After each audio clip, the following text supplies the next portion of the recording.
आज जो हम समाजशास्त्री के बारे में वर्णन करने जा रहे हैं, उनका नाम है राधा कमल मुखर्जी साहब। राधा कमल मुखर्जी साहब का जन्म 1889 और उनकी मृत्यु 1968 में हो गई। राधा कमल मुखर्जी साहब का जन्म पश्चिमी बंगाल के बहरामपुर जिले के एक छोटे से कस्बे में एक बड़े ब्राह्मण परिवार में हुआ था। उनके पिता एक वकील और विधि समुदाय वार के अगुवा थे। उनका परिवार आर्थिक और बौद्धिक रूप में समृद्ध था। उनके घर में इतिहास, साहित्य, कानून और संस्कृति की ढेर सारी पुस्तकें थीं। उनके बड़े भाई पढ़ाकू प्रवृत्ति के थे, जो हर समय पुस्तकों के पढ़ने में व्यस्त रहते थे। उनके बड़े भाई पढ़ाकू प्रवृत्ति के थे, जो हर समय पुस्तकों के पढ़ने के व्यस्त रहते थे। मुखर्जी की प्रारंभिक शिक्षा बहरामपुर में और कॉलेज स्तर की शिक्षा कोलकाता के प्रेसिडेंसी कॉलेज में हुई। यहाँ से उन्होंने अंग्रेजी और इतिहास में ऑनर्स किया। यहीं उन्होंने Auguste Comte, Herbert Spencer, Lester Ward, House और गिडिंग्स जैसे विद्वानों की पुस्तकों का अध्ययन एवं मनन किया। बाद में वे सामाजिक मानवशास्त्र के अध्ययन के लिए इंग्लैंड भी गए। मुखर्जी साहब के जीवन पर तत्कालीन सामाजिक, सांस्कृतिक और बौद्धिक पुनर्जागरण का भी गहरा प्रभाव पड़ा। इस पुनर्जागरण ने बाद में धीरे धीरे जन आंदोलन का रूप ले लिया। मुखर्जी साहब ने प्रौढ़ शिक्षा के माध्यम से इस आंदोलन में भाग लिया।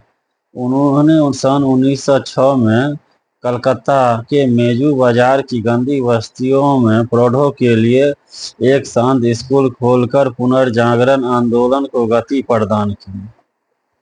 उनका यह स्कूल एक सामुदायिक केंद्र बन गया।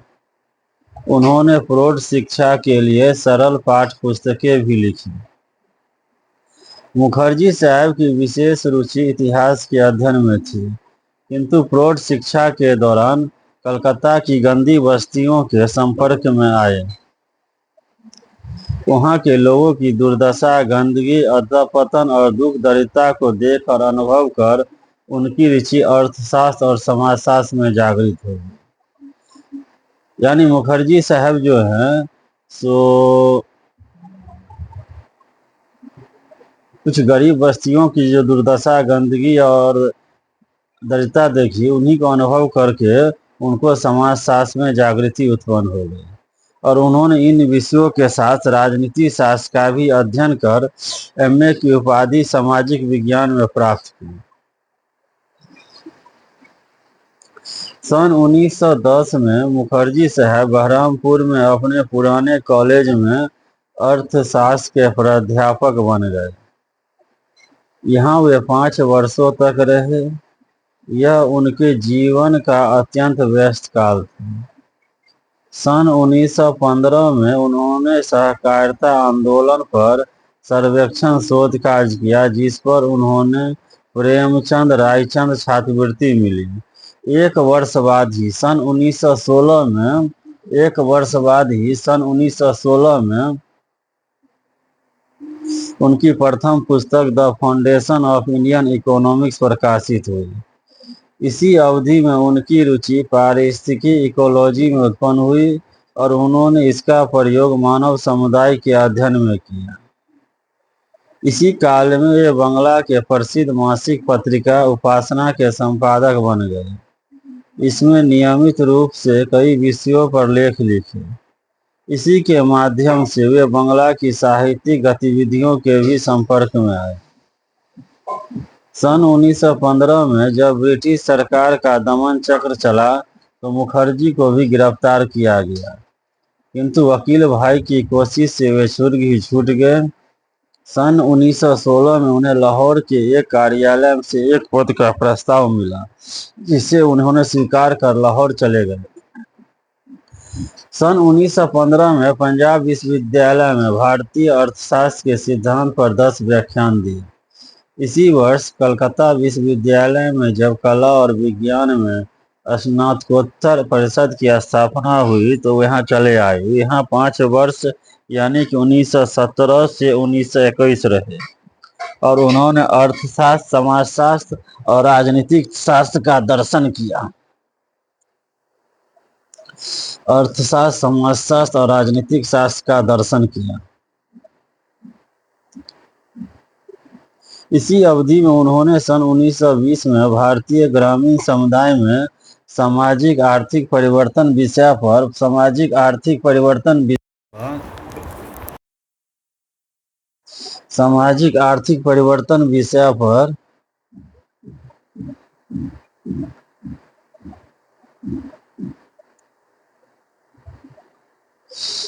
पीएचडी की उपाधि प्राप्त की, यानी कि सामाजिक आर्थिक विषय पर उन्होंने पीएचडी की उपाधि प्राप्त की। सन 1921 में जब लखनऊ विश्वविद्यालय की स्थापना हुई तो वे यहाँ अर्थशास्त्र और समाजशास्त्र विभाग के प्रोफेसर एवं अध्यक्ष बन गए। उन्होंने इस विश्वविद्यालय में अर्थशास्त्र, समाजशास्त्र और मानव शास्त्र में शोध कार्यों की शुरुआत की। इन शोध कार्यों में उन्होंने एकीकृत समष्टिगत दृष्टिकोण एवं पद्धति को अपनाया। सन 1945 से 47 के बीच एक लघु अवधि के लिए उन्होंने ग्वालियर राजघराने के आर्थिक सलाहकार के रूप में भी कार्य किया। सन 1955 में वे लखनऊ विश्वविद्यालय में कुलपति बन गए और इस पद से 1998 में सेवा मुक्त होकर इसी विश्वविद्यालय के नवनिर्मित मानव संबंधों और समाजशास्त्र के जेके संस्थान में निदेशक बन गए, जहां वे मृत्यु पर्यंत रहे। वे ही इस संस्थान के जन्मदाता थे। मुखर्जी साहब अपने बौद्धिक जीवन में 3 सामाजिक विचारकों यथा ब्रजेंद्र नाथ शील, पैट्रिक गेट्स और नरेंद्र सेन के अधिक प्रभावित हुए हैं। अमेरिका प्रवास के दौरान उन पर वेवलेन के विचारों का प्रभाव पड़ा। उन्होंने शील की भारतीय परंपरा की विचारधारा को पश्चिमी चुनौती के समक्ष अपनाया तथा सामाजिक सांस्कृतिक विज्ञानों में प्रोफेसर शील की तुलनात्मक पद्धति के प्रयोग पर विशेष बल दिया। मुखर्जी साहब गेट्स की विश्लेषण पद्धति से प्रभावित थे। सामाजिक, पारिस्थितिकी, जनसंख्या तथा क्षेत्रीय अध्ययन संबंधी मुखर्जी साहब के विचारों पर पैट्रिक गेट्स का प्रभाव स्पष्ट रूप में देखा जा सकता है। नरेंद्र नाथ सेन गुप्ता के विचार मुखर्जी साहब की सामाजिक मनोविज्ञान में रुचि पैदा करने में सहायक सिद्ध हुए हैं। इन दोनों ने मिलकर इंट्रोडक्शन टू सोशल साइकोलॉजी यानी माइंड इन सोसाइटी 1928 नामक पुस्तक भी लिखी है। इन भारतीय विचारकों के अतिरिक्त पश्चिम के भी कुछ विचारक थे जिनके साथ मुखर्जी साहब ने काम किया और जिनसे वे प्रभावित हुए हैं। इनमें Edward Ellsworth, Ross, Robert Ezra Park, McKenzie और पी सोरोकिन कुछ प्रमुख विद्वान हैं। मुखर्जी साहब ने कई विषयों पर अपने विद्वतापूर्ण लेख और लगभग 53 पुस्तकें अनेकानेक विषयों पर लिखी है। उनकी कृतियों की मूल प्रकृति सामाजिक विज्ञानों में एकीकरण और अंतर्विज्ञानीय शोध की रही है। सामाजिक संरचना के क्षेत्र में सामाजिक मूल्यों के अध्ययन की पहल करने वाले मुखर्जी साहब पहले भारतीय विद्वान थे।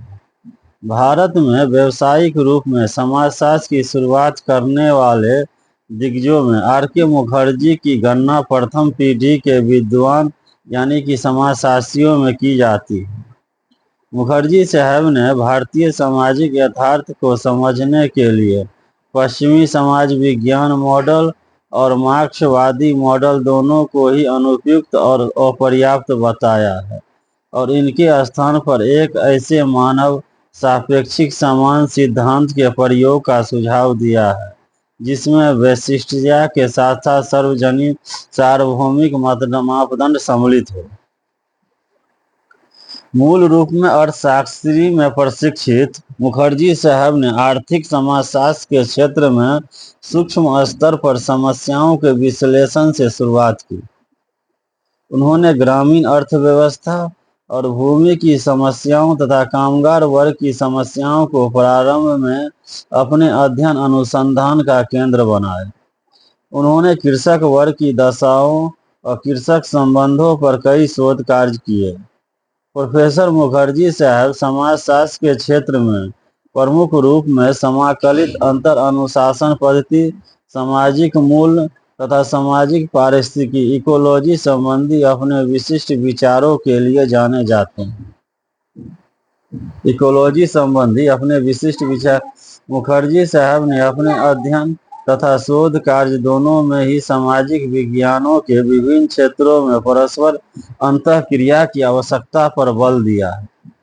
ये मानवीय समस्याओं के अध्ययन में समाकलित उपागम इंटीग्रेटेड अप्रोच के प्रयोग के समर्थक रहे हैं। अपने अर्थशास्त्र के संस्थागत सिद्धांत में मुखर्जी साहब ने परंपरा और मूल्यों की भूमिका को न केवल स्वीकारा है अपितु यह बताया है कि किस प्रकार आर्थिक सिद्धांत भौतिक और मनोवैज्ञानिक सिद्धांतों पर आधारित है। मुखर्जी साहब पश्चिम की आनुभविक प्रत्यक्षवादी पद्धति में सहमत नहीं थे। यही नहीं, वर्ग संघर्ष और साम्यवाद की विचारधाराओं को भी उन्होंने अस्वीकार किया है और इनके स्थान पर समुदायवाद की वैकल्पिक धारणा प्रस्तुत की है। राधा कमल मुखर्जी साहब की रुचि मानव समाज पर नैतिक मूल्यों के प्रभाव के संबंध में एक लंबे समय से रही है। उन्होंने मूल्यों का गहन अध्ययन किया और 2 पुस्तकें, मूल्यों की सामाजिक संरचना the social structure of values तथा मूल्यों के आयाम द डायमेंशन ऑफ वैल्यूज 1964 नाम से लिखी है। मूल संबंधी उनके विचार उनके अधिकांश लेखनों में प्रत्यक्ष परोक्ष रूप में छाए हुए हैं। मुखर्जी साहब ने मूल्यों की परिभाषा, उत्पत्ति, प्रकार, विशेषताओं और मानव जीवन में इनकी महत्ता का सविस्तार वर्णन विश्लेषण किया है। मूल्यों के बारे में मुखर्जी साहब ने विशेषतः 2 मूलभूत मुद्दों पर ध्यान आकर्षित किया है। प्रथम, उन्होंने यह कहा है कि मूल्य धर्म और राजनीति शास्त्र तक सीमित नहीं है अपितु अलग अलग क्षेत्र के अलग अलग मूल्य है, जैसे आर्थिक मूल्य, सामाजिक मूल्य, वैधानिक मूल्य, शैक्षणिक मूल्य, नैतिक मूल्य, पारिस्थितिकी मूल्य आदि। जीवन के विभिन्न पक्षों से जुड़े मूल्यों में आपस में एक प्रक्रियात्मक संबंध होता है। परिणाम स्वरूप समाज में संतुलन और व्यवस्था बनी रहती है। द्वितीय मूल्य आत्मनिष्ठ अथवा व्यक्तिपरक आकांक्षाओं का परिणाम नहीं होते अपितु ये मूल्य हमारी आकांक्षाओं और इच्छाओं में समाविष्ट होते हैं। दूसरे शब्दों में मूल्य समान और वस्तुनिष्ठ दोनों होते हैं। मूल्यों को परिभाषित करते हुए मुखर्जी साहब ने लिखा है कि मूल्य समाज द्वारा स्वीकृत ऐसी इच्छाएं और लक्ष्य है जिनका अंतरीकरण, अनुकूलन, सीखने या समाजीकरण की प्रक्रिया द्वारा होता है। ये मूल्य व्यक्तिपरक वरीयताओं, मानकों और आकांक्षाओं का रूप धारण कर लेते हैं। इन मूल्यों की उत्पत्ति एक समाज विशेष के सदस्यों की आवश्यकताओं की पूर्ति की जाने वाली रोजमर्रा की अंतःक्रिया के फलस्वरूप धीरे धीरे होती है। समाज में व्यवस्था और शांति बनाए रखने के लिए समाज नियम, आचारों, कानूनों, अपेक्षाओं के रूप में मानदंडों को जन्म देता है, जो कालांतर में समाज के सदस्यों के लक्ष्य और इच्छाएं बन जाती हैं। यही बाद में समाज के मूल्यों का रूप धारण कर लेते हैं। मुखर्जी साहब ने मूल्यों को 2 वर्गों में विभाजित किया है। पहला हो गया साधु मूल्य और दूसरा हो गया साधन मूल्य। साधु मूल्य मानव के आंतरिक जीवन से संबंधित ऐसे लक्ष्य एवं तृप्तियां हैं जिन्हें व्यक्ति और समाज दोनों ही जीवन और मस्तिष्क के विकास के लिए आवश्यक मानते हैं। ये मूल्य व्यक्ति के आचरण के अंग होते हैं। साधन मूल्य प्रथम प्रकार के मूल्यों अर्थात साधु मूल्यों को प्राप्त करने, निर्वाह करने, विकसित करने में सहायता करते हैं। साधन मूल्य विशिष्ट और अस्तित्वात्मक होते हैं। मुखर्जी साहब ने मूल्यों तथा अपमूल्यों, नकारात्मक मूल्यों में भी भेद किया है। समाज द्वारा स्वीकृत लक्ष्यों को प्राप्त करने के लिए स्वीकृत मानदंडों की उपेक्षा कर जब उनके विरुद्ध आचरण किया जाता है तो इस स्थिति को सामाजिक मूल्यों का उल्लंघन अथवा अपमूल्य कहा जाता है। मुखर्जी साहब के मूल्यों के सिद्धांत की तीन प्रमुख विशेषताएं हैं। प्रथम, मूल्य जनसमूह की आधारभूत अंतःप्रेरणाओं को व्यवस्थित रूप में संतुष्ट करते हैं। द्वितीय, मूल्यों का रूप समान होता है। इसमें व्यक्तिगत और सामाजिक दोनों प्रकार के मनोभाव और प्रतिक्रियाएं सम्मिलित होते हैं। तृतीय, मानव समाज में विभिन्नताओं के बावजूद कुछ सार्वभौमिक मूल्य हैं। सभी धर्म इन सार्वभौमिक मूल्यों के भंडार हैं और इन पर बल देते हैं। पिछले कुछ दशकों में मूल रहित या मूल तटस्थ सामाजिक विज्ञान का विचार भारत सहित सभी पश्चिमी देशों में उभरा है। इस विषय पर काफी वाद विवाद हुआ है और अभी भी जारी है। मुखर्जी के विचार में तत्व विचार मुखर्जी के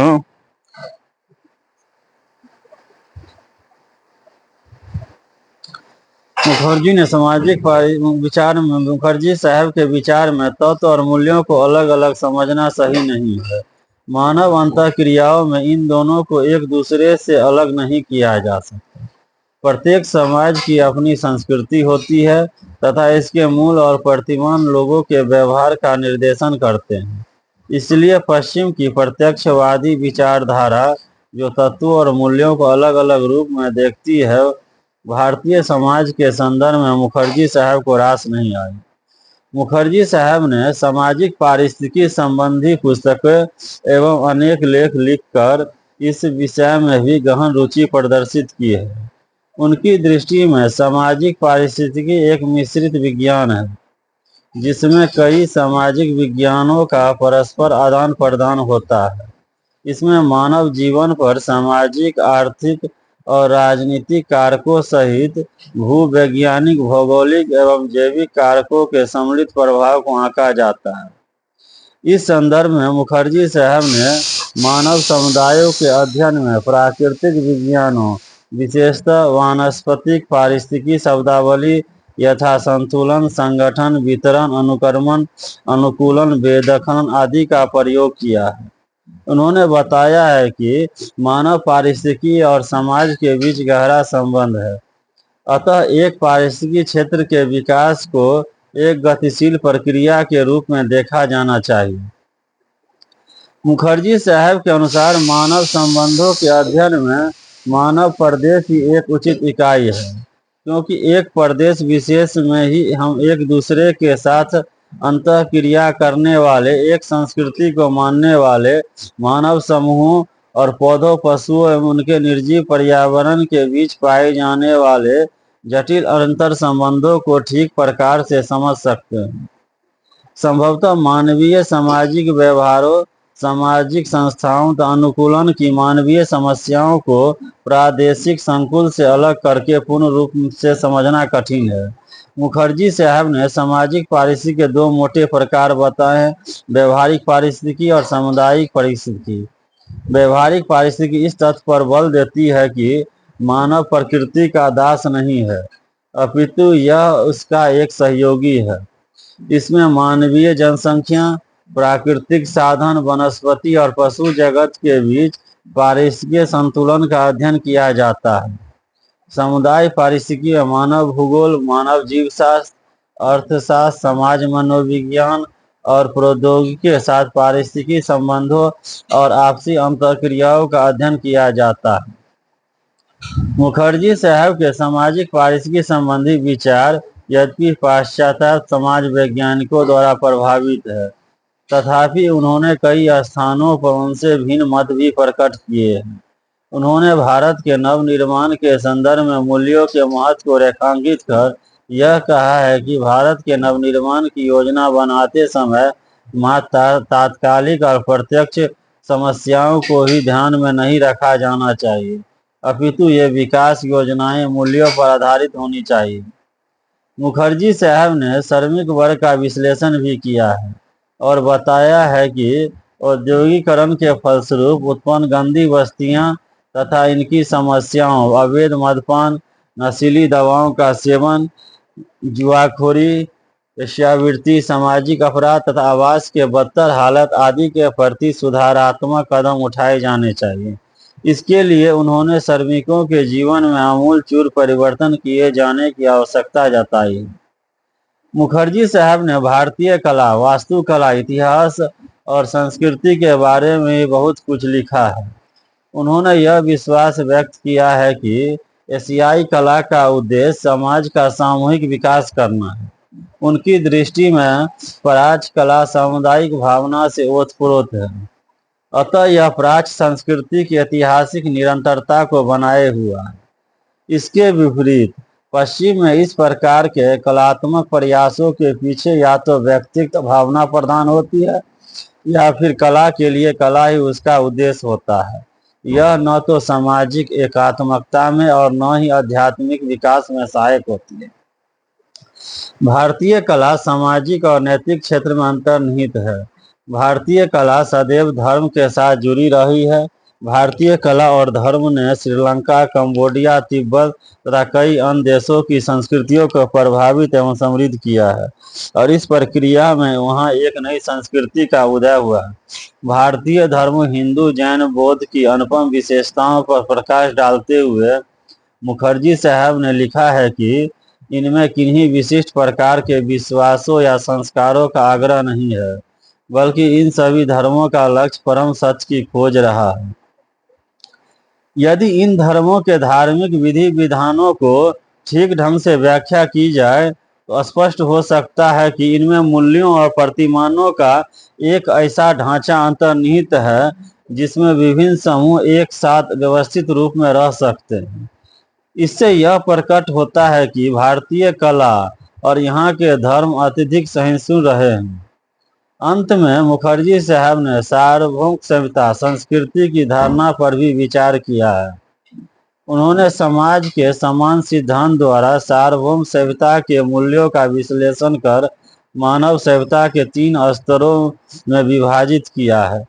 ये स्तर एक दूसरे से संबंध है।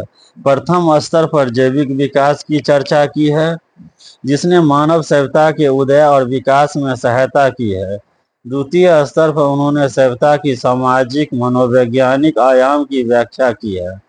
सामान्यतः यह समझा जाता है कि मानव जाति स्वार्थ एवं अहंकार के शिकंजे में फंसी है और उसकी मनोवृत्ति संकुचित या नर जाति केंद्रित है, किंतु इसके विपरीत मानव जाति में इस बात की भी क्षमता है कि वह अपनी संकीर्ण भावनाओं को दबाकर या उन पर काबू पाकर सार्वभौमिकता को प्राप्त कर सकती है। तीसरे स्तर पर उन्होंने सभ्यता के आध्यात्मिक आयाम का विश्लेषण कर यह बताया कि मानव निरंतर जैविक अस्तित्व परक भौतिक और सांस्कृतिक सीमाओं को लांघकर आध्यात्मिकता की सीढ़ियों पर निरंतर अग्रसर होता जा रहा है। इस प्रयास ने मानव को कला, मिथक और धर्म ने आध्यात्मिक क्षेत्र में बढ़ने की प्रेरणा दी है। सामाजिक विज्ञानों ने इन सांस्कृतिक तत्वों को नजरअंदाज कर दिया था, किंतु मुखर्जी साहब ने अपने लेखनों में इनके अध्ययन पर जोर दिया है। पश्चिम प्रकार की आधुनिकता के प्रति अपनी प्रतिक्रिया व्यक्त करते हुए मुखर्जी साहब ने आधुनिकता की प्रबोधकालीन विचारना की न केवल आलोचना की है, अपितु उन्होंने इसे पूर्णतः नकार दिया है। प्रबोधकालीन विचारना पश्चिमी सामाजिक विज्ञान के सैद्धांतिकरण का आधार रही है। मुखर्जी साहब ने इसके स्थान पर दृष्टिकोण को प्रस्तुत किया है कि समाज के किसी भी सामान्य सिद्धांत की रचना तब तक नहीं की जा सकती जब तक समाज को मनुष्य, ईश्वर, प्रकृति के त्रयी संस्करण में बांधा नहीं जाता है। मुखर्जी साहब ने पिछली शताब्दी के 60 के दशक में ही पश्चिमी सामाजिक विज्ञान की प्रकृति के संकट तथा इससे जुड़ी हुई आधुनिकता, औद्योगिकरण और उपयोगितावादी योजनाओं के बारे में पूर्वानुमान कर समाज वैज्ञानिकों को इनके दुष्प्रभावों के बारे में आगाह किया है। पश्चिमी सभ्यता के सामने जो नैतिकता की चुनौतियां उपस्थित हुई है, उनके संबंध में मुखर्जी साहब ने काफी लिखा है। और भारतीय बुद्धिजीवियों को इसके अंधानुकरण से होने वाले नुकसानों के प्रति सशक्त शब्दों में सचेत किया है। मुखर्जी साहब की जो प्रमुख पुस्तकें हैं उनमें पहला हो गया the foundation of Indian economics, जो 1916 में प्रकाशित हुआ। उनके बाद दूसरा हो गया the rural economy of India, जो 1926 में प्रकाशित हुआ। तीसरा जो हो गया the land problem of India, जो 1927 में प्रकाशित हुआ। चौथा जो हो गया introduction of social psychology mind in society, जो 1928 में प्रकाशित हो गया। पांचवा जो हो गया field and farmers of youth, जो 1929 में प्रकाशित हुआ। छठा हो गया रीजनल बैलेंस ऑफ मैन, जो 1968 में प्रकाशित हुआ। सातवां हो गया मैन एंड इट्स हैबिटेशन, जो 1940 में प्रकाशित हुआ। सातवां हो गया इंडियन वर्किंग क्लास, जो 1945 में प्रकाशित हुआ। आठवां हो गया the social structure of values, जो 1949 में प्रकाशित हो गया। नौवां हो गया द डायनामिक्स ऑफ कल्चर, जो डायनामिक्स ऑफ मॉरल्स, जो 1951 में प्रकाशित हुआ।